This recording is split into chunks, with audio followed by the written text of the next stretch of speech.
Bonjour, très bon début de semaine sur France 3 Bretagne. Soyez les bienvenus dans votre journal régional. D1 ferme son école à Paris. Pas assez d'élèves pour maintenir une classe.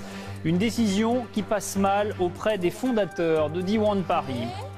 Un clic pour 1 €. Vous pouvez soutenir l'appel de fonds pour restaurer le pont de l'îlot de Saint-Cado dans le Morbihan. Pour chaque photo publiée sur les réseaux sociaux, 1 € est reversé. 13 élèves à l'ouverture en 2004, jusqu'à 53 en 2012, mais seulement 6 aujourd'hui. Trop peu pour maintenir une classe D1 à Paris. Le réseau d'écoles immersives en langue bretonne a donc décidé de fermer son unique classe parisienne. Une décision qui révèle aussi la fracture entre la structure parisienne et l'association D1 Braise. Gilles Lemorvan, Maël Le Guenec, Serge Lenot.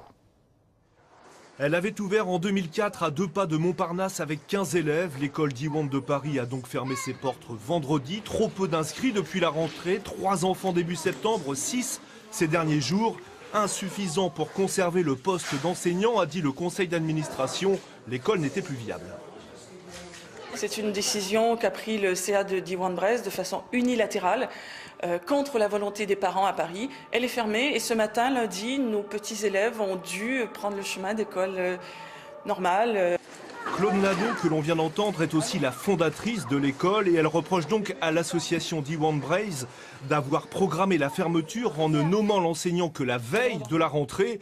Faute de certitude, les parents auraient inscrit leurs enfants ailleurs. À ses yeux, la fermeture était donc délibérée. Entre D1 Paris et la maison mère, le torchon brûle. En fait, il y a des gens pour qui une école D1 à Paris n'est pas légitime. C'est-à-dire qu'ils ne voient pas l'intérêt d'avoir une école D1 à Paris.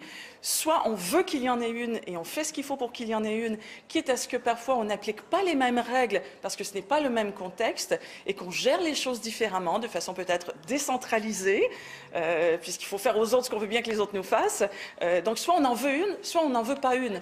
Une version que conteste évidemment D1 Braise, qui dit sa peine de fermer l'école de Montparnasse, une école qui en 2012 avait vu ses effectifs grimper jusqu'à 53 élèves.